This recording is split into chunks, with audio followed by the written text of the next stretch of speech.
Welcome to Secret Story. My lovely wife had been sick for weeks. Nothing serious. Just sick. However, in all our years together, I have never seen her this ill. The past week, she had been feeling better. She had been back to work. Yet, she was still exhausted at home. Friday evening we had a nice grilled meal and finished the series we had been binge-watching. I was hopeful she may start feeling frisky. Alas, it was not to be. We snuggled into bed for a night of restful sleep. As usual, our dog woke me up to go out at 5:30 a.m. My morning wood arose to greet me.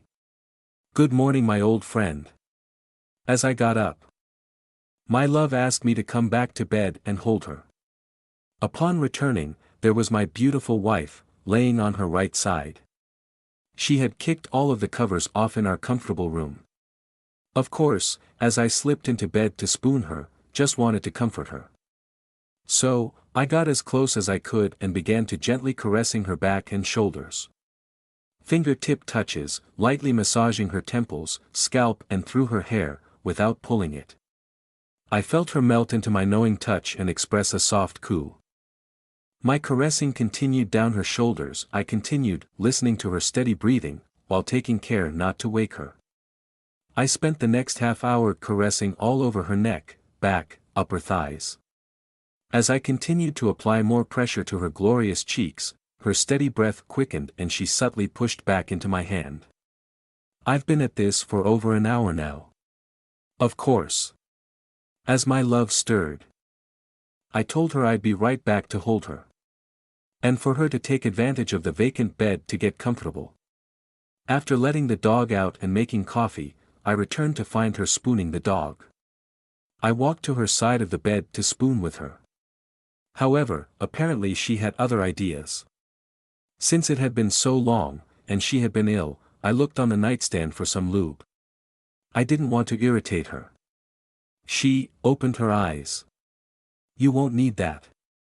You've awakened her. That feels amazing. Don't stop." Thankfully, by this time, the dog had jumped off of the bed and exited the room.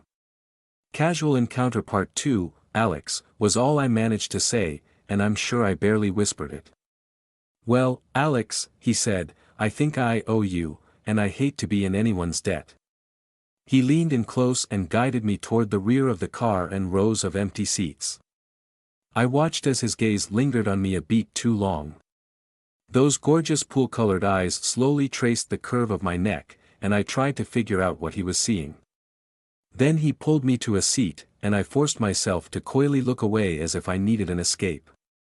But, fuck, I wanted more. I wanted my turn. My body burned as I followed him to a secluded corner seat in the very last row. He sat down, and his fingers brushed against my thigh. I couldn't take my eyes off his face. I'd jerked him off and imagined who must be behind me, but now I tried to take in all the details, from his early evening whiskers to the pale skin running from his eyes to his ears, showing where he wore sunglasses. His eyes held mine. I felt exposed and vulnerable, but at the same time, I ached for more of his touch. Jackson's gaze never left my face. "You want me to make you come?" he whispered, his breath warm and sultry. Like he didn't know. So fucking bad was all I managed to exhale as every touch brought me closer to my edge. And with that, I fucking let go that I held my eyelids shut, and my eyes rolled back into my head as I came all over those wonderful fingers. An actual smirk, like, "I've got you figured out," or the first time I tasted myself, I'd never dared before. But as my body calmed, the reality of it all became serious. We were in a public place, surrounded by people who could easily see us. You know me, dear diary. The thrill and excitement were quickly overcome by worry and fear. "We shouldn't be doing this," I told him.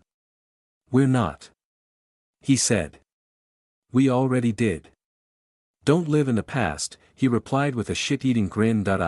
I don't do this," I told him. He chuckled and, "Don't worry about it," he said. "Look around. As far as anyone else is concerned, you haven't done anything." I looked over the few people still traveling with us. Most were hunched over and they stared at their phones, absorbed in their own virtual worlds. There were no knowing glares or anyone paying attention. We were tucked away in the back corner, hidden from their eyes. They just disappeared into their phones, unaware of our presence. As we pulled into my station, as the train smoothly came to a stop, he reached his arm out for my hand. He pulled me down the aisle, out the door, and onto the brightly lit, but empty, platform. We stood there, facing each other, eyes attempting to pierce the other's, and waiting for the other to say something. Anything. Oh, I like the adventure in you. He paused and thought about it. Refreshing, he finally continued. Don't let that disappear.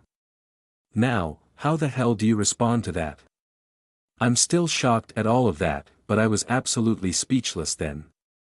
Then, get this, he reached into his pocket, pulled out a beautiful silver case, and removed a business card, handing it to me. A business card. Call me, he said, his voice low and seductive.